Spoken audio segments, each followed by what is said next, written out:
sempre iluminando a nós, todos aqui que estamos presentes, e a todos os nossos queridos, as pessoas que nos são caras, iluminar para que as pessoas possam adquirir aprendizados, não só para o nosso mundo aqui, superficial, mas para o nosso mundo próximo, porque esse é o que importa. Agradecemos por tudo a Jesus e vamos então iniciar o nosso hoje do nosso livro de André Luiz, que tem nos ajudado muito, dado muito entendimento para nós. Assim seja. Que assim seja. Nós estamos vendo o livro Obreiros da Vida Eterna, capítulo 19 e 20, porque o 20 ele é bem curtinho, né? Então nós vamos... São só 20 capítulos? Aí termina o livro. Aí no próximo sábado, que já é no novo ano, nós já vamos começar com o novo livro. Que bom. Estamos ouvindo a propaganda, nós vamos entrar, não é só porque direito, não. Vai entrar por dois pelo plano. No ano de 2026, né? Coisa nova. Coisa nova. Muito bem. Então nós estamos vendo capítulo 19, Serva Fiel. Serva Fiel. A desencarnação de Adelaide. Eles colocaram que ela é conhecida também como Aura Celeste. Então, eles fizeram uma junção com a Adelaide, uma espírita que já esteve encarnada aqui, que desencarnou em 24 de outubro de 44, né? Mas esse livro é de 46, então é possível que seja ela. Eles estão dizendo que é ela, que ela teve uma vida aqui na Terra e foi identificada. A Adelaide, ela era espírita, responsável por um orfanato aqui na Terra. E ela conviveu também com Bezerra de Menezes. Então Bezerra de Menezes desencarnou antes dela e ela estava sempre em contato com ele, ainda que através da mediunidade. E ela então teve um desencarne assim tranquilo, porque ela foi uma pessoa dedicada. Não é o fato dela ser espírita, mas pelo fato dela ter o conhecimento, ter essa visão mais desprendida da vida, aceitar melhor as coisas, como a morte, né? É claro que ela teve a dedicação ao bem, ao trabalho, ao serviço ao próximo. Então ela estava preparada. Então dizia, até nós lembramos de novo daquela frase que ele dizia assim: quando o servidor está pronto, o serviço aparece. Então a dificuldade que teve só no momento do desencarne dela é que tinha muitas pessoas que amavam ela, então estavam controlando um pouco essa questão do desenlace.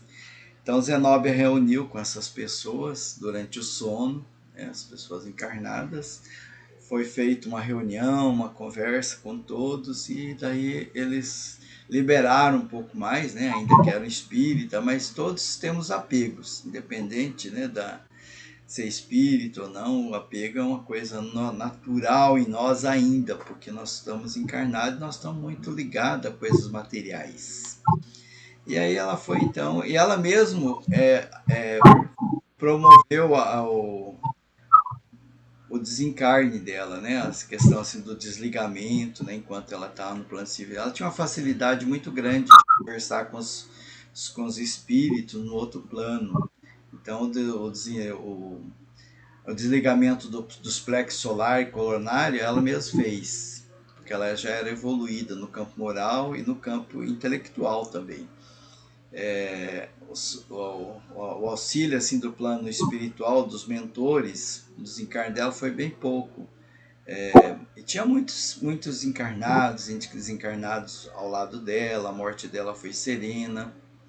Ela fez da caridade, paciência e do amor suas bandeiras de luto. Então com isso a gente entende, né, que o desencarne, ela tem algumas características que auxilia, né? Primeiro, a questão que o plano espiritual está nos auxiliando sempre, né? Nós vimos em todo o livro, né, que falou o tempo todo sobre, quase que o tempo todo sobre desencarne, né, narrando os 5 casos. Então tem sempre a cooperação do plano espiritual. E a outra questão é que como que se processa, né?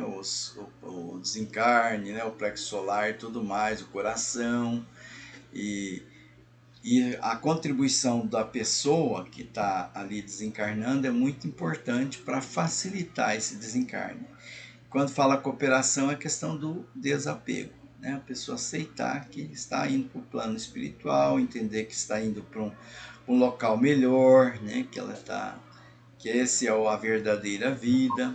E a outra questão que nós vimos também foi a cooperação dos familiares, dos amigos, dos entes amados aqui no plano físico, que isso é muito importante para facilitar. Nós vimos o caso de alguns, como o Dimas, né, que ele era espírita, mas teve grande dificuldade para o desencarne porque ele não preparou a família.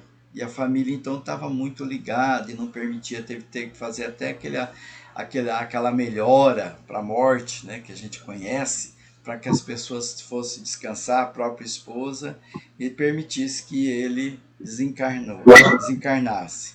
E depois do desencarne ainda, o desligamento dele foi mais demorado, enquanto que o da Adelaide foi rápido, né? Em pouco tempo ela se desvencilhou dos laços físicos e já pôde voltar para a atividade, né, no nosso lar.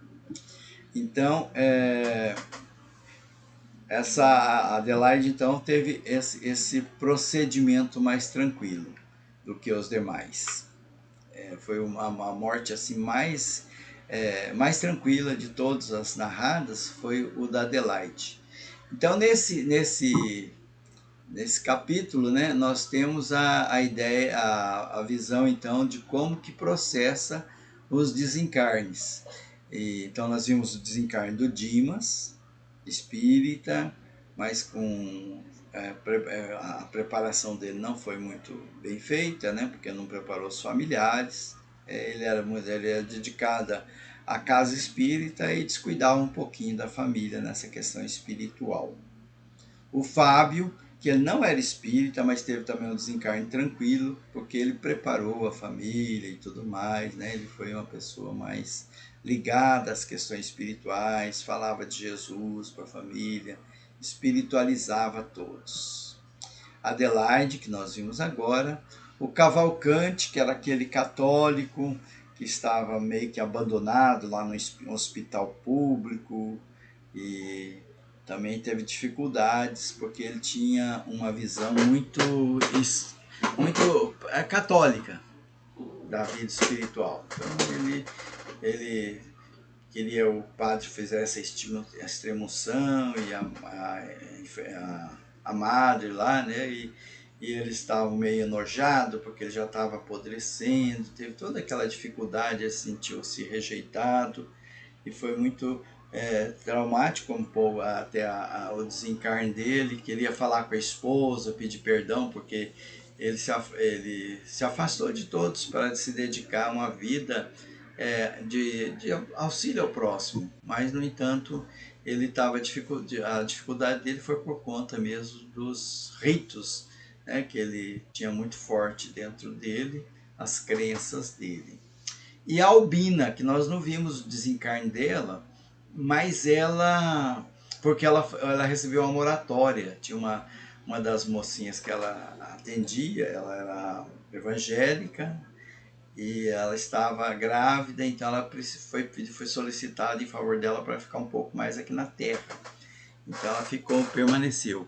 Nós devemos considerar que esses espíritos benfeitores que estão ali auxiliando no desencarne, eles não sabem exatamente o dia nem a hora do desencarne. Talvez espera bem mais superiores, né? Deus sabe, né? Possa saber melhor. Então a Albina não era o momento dela então ela não desencarnou naquele momento. E então após o desencarne então da Adelaide, né, eles fizeram uma reunião, né, conversaram sobre agradecendo a Deus por todo o trabalho ali realizado, que é todo o livro, e eles colocaram ali no finalzinho, né, uma música, né, que foi até musicada, que eu coloquei até no grupo, né? Mas então, tanto que a natureza é maravilhosa. Eu estava comentando sobre a abelha. Um rapaz estava aqui, veio com uma caixa de abelha para ele está mexendo com a apicultura, falando como que começa depois que sai do o filhote até o dia da morte delas. Elas têm uma função, elas trabalham uma época de um jeito, outra época do outro. A hora que elas vão para o campo, a época que ela já está perto de morrer. Ela já vai para o campo. Elas duram 45 dias. Ah, Então, próximo à época de morrer, que elas vão para o campo trabalhar.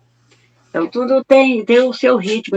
E quem mais que pode ter feito algo tão importante assim, né? Se não for Deus. Então, pessoa que não acredita em Deus, a gente tem que ter pena dele. Porque voltando naquele assunto do nosso estudo, a ah, gente tem que ter muito apego, há muito desapego, tanto nas coisas materiais quanto na vida. Tem que ter desapego, né? Porque a pessoa que tem apego demais, ele quando chega o dia dele ir embora, ele não solta do corpo, né? Ele apega demais, fica lá ao redor do corpo a vida inteira. Ele tem apego demais à vida. Então, nós temos que ter muito desapego, tanto às coisas materiais, que é os bens materiais, às pessoas, e ter desapego à vida. Então, a gente sabe que a gente, às vezes, não vai melhorar tanto, mas é um novo recomeço, né? sim. É a mesma vida, mas é uma vida diferenciada, que vai recomeçar novamente uma outra batalha. Essa batalha aqui finda, mas vai começar outra. É, Às vezes não tão melhor do que essa, né? Mas às vezes até pode ser até pior, mas a gente tem que começar com amor. Bem, com muita esperança. é isso mesmo. Mas voltando ao nosso livro, ainda, né? Continuando, voltando, não, continuando nosso livro, a senhora entende que esse estudo, ele mudou o que em nós? Esse livro. Que esse livro, ele traz a questão dessa visão da morte, né? Uhum. E esse apego, essa dificuldade que Para nós mim, temos. esse livro, para mim, ele reviveu.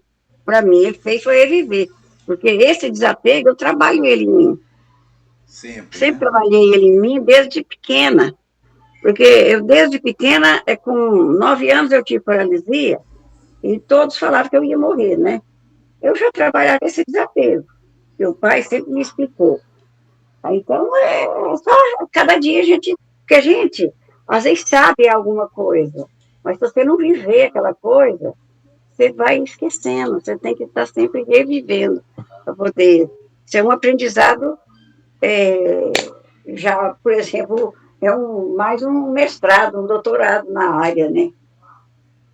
A gente tem que aprender, porque a gente esquece, a gente não esquece. Igual fazer matemática, igual fazer continha de Aham. multiplicar, dividir, você não esquece. Mas se você vai viver, você fica mais rápido.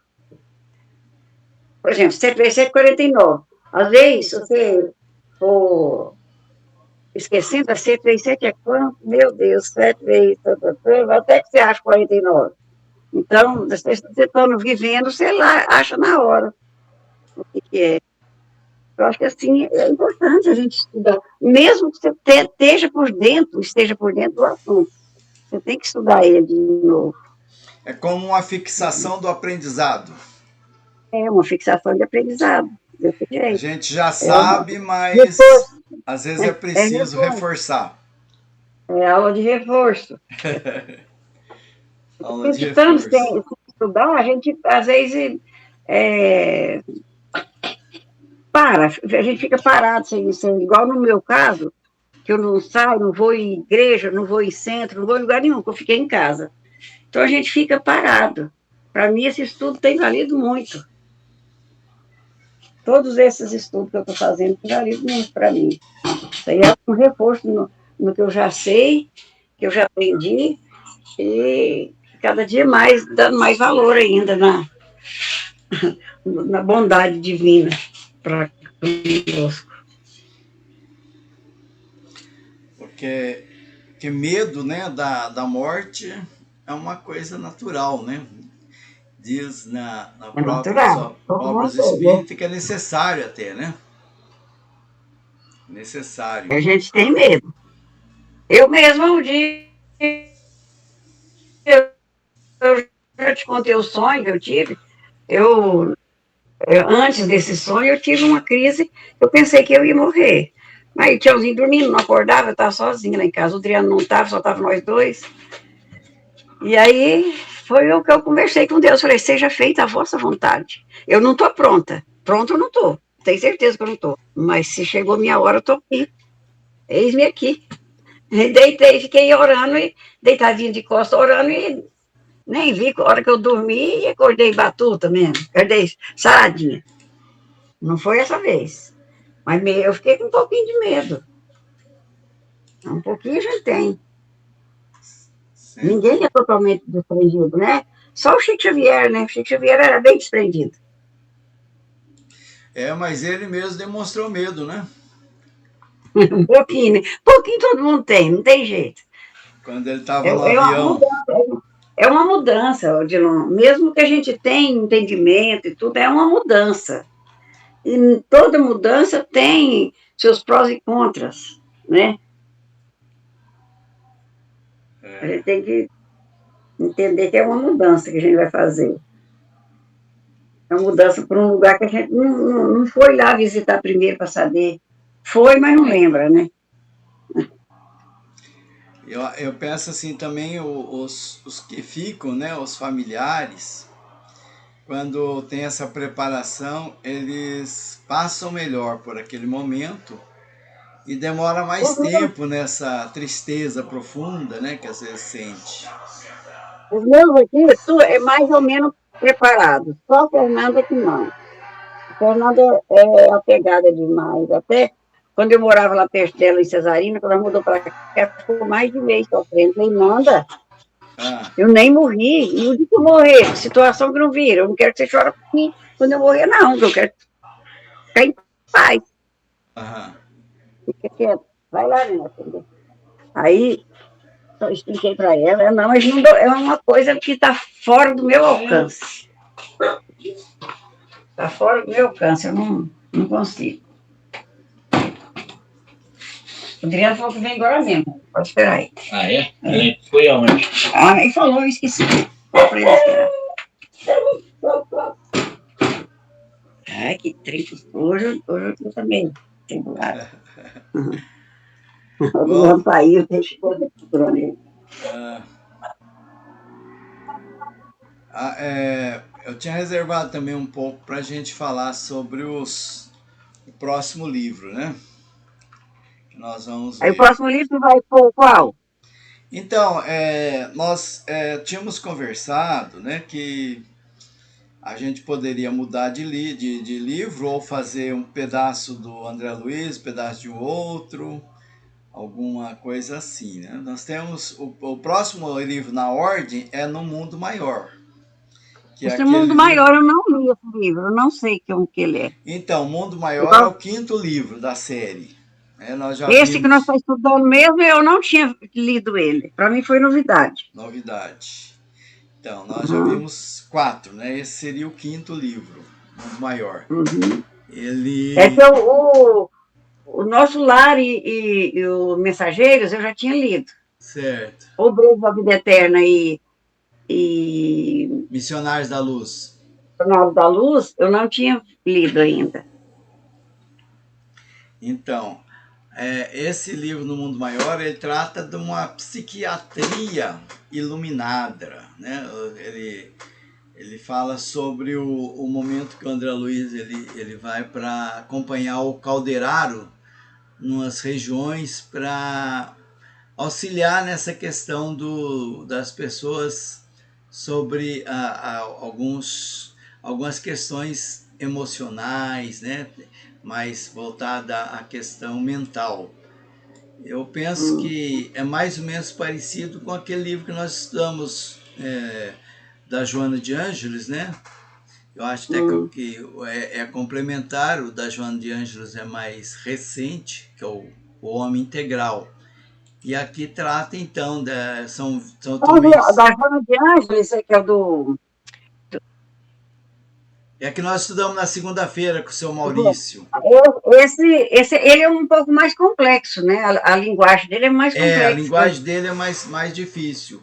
André Luiz, ele costuma contar em forma de histórias, né? De conta causos. Do André Luiz é uma linguagem mais simplificada. Isso, aí fica mais fácil para a gente entender. Então a gente entende melhor a questão dessas passagens, né? São 20 capítulos também. E o Divaldo Franco em si, a linguagem dele era uma linguagem mais complexa mesmo de entendimento. Isso, é verdade. É verdade. Mas ele em si sozinho, não. Ele em si sozinho, não. Eu já ouvi ele conversando sozinho, sem entidade, e ele já era diferente. Não era com essa linguagem complexa, não. Mas todas as vezes de palestra, tudo era linguagem de espírito, né? Que estava falando para ele. Que os livros de André Luiz, todos eles, né, voltados para essa questão da mente humana. Só que esse aqui ele é mais específico sobre a mediunidade torturada, questão sexual, as perdas dolorosas, as enfermidades estranhas, as psicoses afetivas, alienação mental, que nós temos muito hoje em dia, né? Hoje nós estamos estudando muito isso, vendo nos noticiários. Então ele mostra assim o desespero, que é a enfermidade, a revolta, a ignorância, a perversidade, que a perversidade é a loucura, né? Então, para a gente ter mais esse olhar mais de entender, né, o outro nas suas diferenças, nos seus impulsos. Vai ser muito bom isso.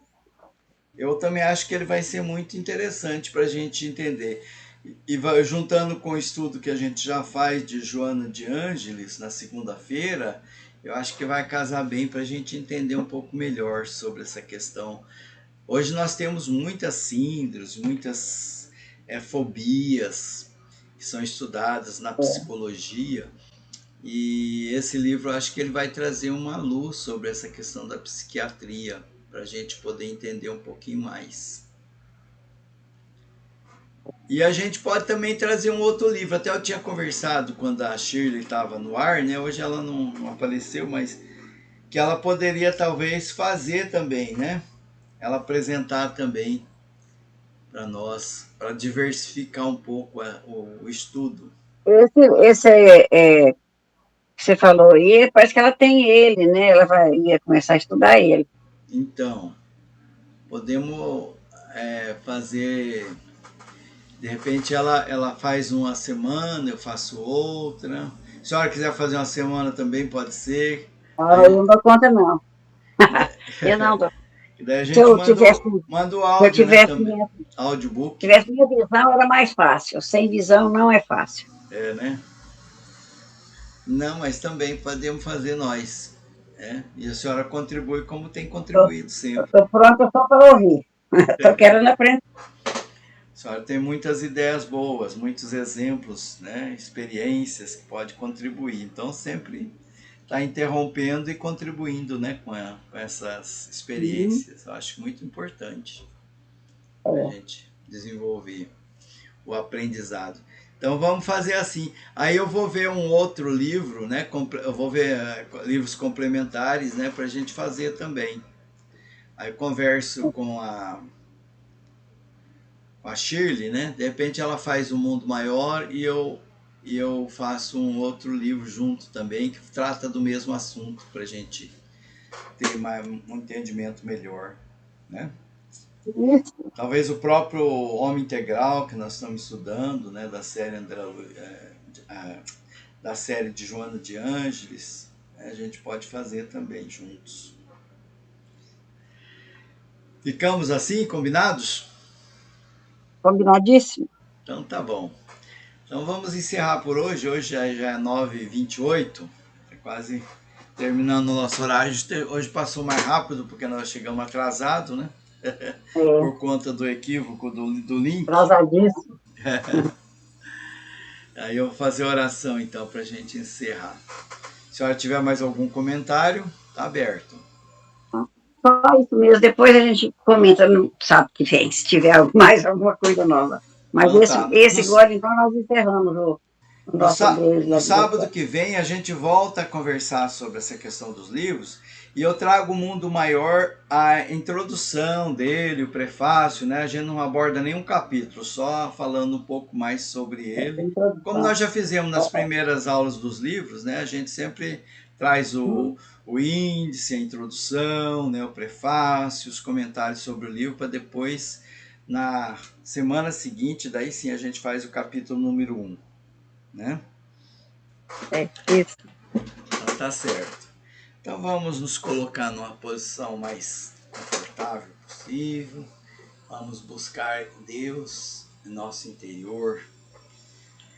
Esse Deus, esse divino que está presente em nós, que sempre que a gente precisa e busca, Ele se nos apresenta e alivia as nossas preocupações, as nossas dores, nos mostra caminho através dos seus benfeitores, seus emissários, que nós possamos, Senhor, ter uma tranquilidade nesse restinho de ano, que nós possamos refletir sobre a nossa vivência até hoje e criar uma perspectiva de futuro onde a gente possa cada dia mais buscar essa melhoria íntima, buscar essa transformação. Foi para isso que nós reencarnamos, para nos reformar, nos modificar. Que a sua paz, Senhor, permaneça entre todos nós. Que a nossa humanidade cada dia mais busque o Evangelho do Cristo. Senhor, que nós possamos nos compreender mais. Que esse estudo nos leve a entender melhor o próximo, a nós mesmos, e através das nossas práticas, nossas experiências e principalmente o nosso sentir, nós possamos gerar energias de paz, de amor e contribuir para que o mundo se torne um mundo cada vez melhor nessa transição planetária. Que a sua paz, o seu amor permaneça entre nós sempre. Que assim seja. Graças a Deus.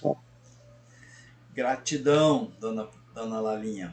Até o próximo sábado, se Deus quiser. Até, se Deus quiser. Você tem um feliz ano novo. Para todos nós, muita paz. Que o nosso 26 seja melhor do que o 25. Isso, cada vez igual, melhor. Mas melhor um pouco, né? Cada vez melhor, sempre assim, que nós avancemos mais. Melhor não quer dizer que a gente não tenha sofrimento, né, de Ló. Porque o sofrimento nem sempre é ruim. Que a gente saiba como enfrentar os desafios. Cada vez mais. Que Deus te abençoe. Amém. A senhora também. Muita paz.